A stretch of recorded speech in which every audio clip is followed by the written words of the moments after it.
Welcome, everyone, to this edition of Chatting with the Conductor. We're turning the tables a little bit. I'm Robert Ledger, president of the board, and I will be asking the questions of our conductor, Warren Cohen. Tell us, how did you ever become a conductor? Actually, I became a conductor very much by accident. I was a pianist and I worked a lot with singers, and I was doing a lot of work in musical theater and opera. And I worked on a bunch of shows, and finally a situation came up where there was a show that was being done at a community theater, and none of the regular conductors wanted to do the show. So they said, well, you've been working with everybody, maybe you'd like to conduct. So I got up there and I conducted the show, and I must have been terrible. I don't have any idea. But what happened is, after that, everybody thought I was a conductor, and I started getting work as a conductor. And then after that, I went and got some instruction, because I figured if I'm going to keep doing this, I better learn how to do it. What exactly does a conductor do? I mean, the musicians get the music in advance and they practice it before they show up for the first rehearsal. What is the conductor doing? Do you stand in front of the mirror and wave the wand?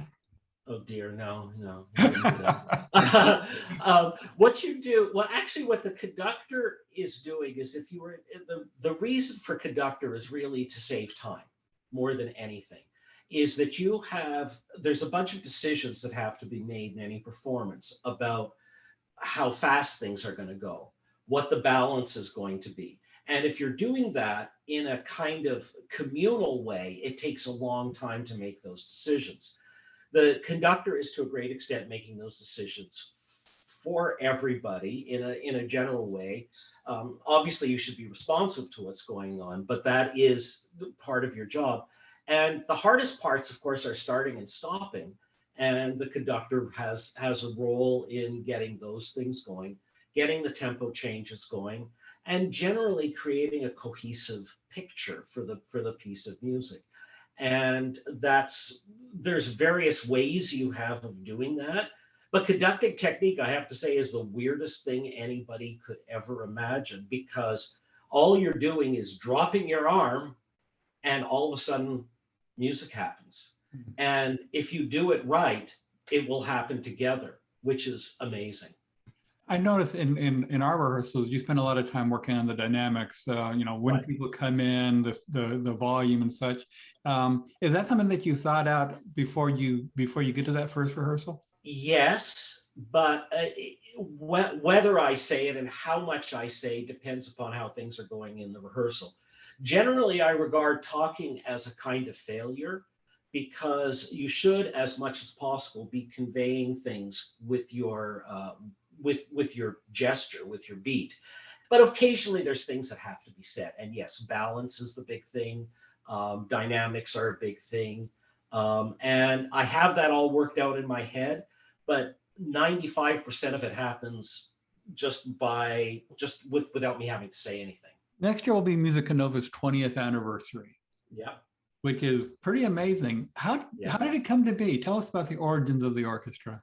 There was a group of people essentially in Scottsdale who basically were trying to get me to start an orchestra. And I said, well, there's already a Scottsdale Symphony, which there was at the time, and we don't want to be doing the same things as them. I said, well, how about this whole concept of doing new, neglected, and just different music, giving us a different kind of picture.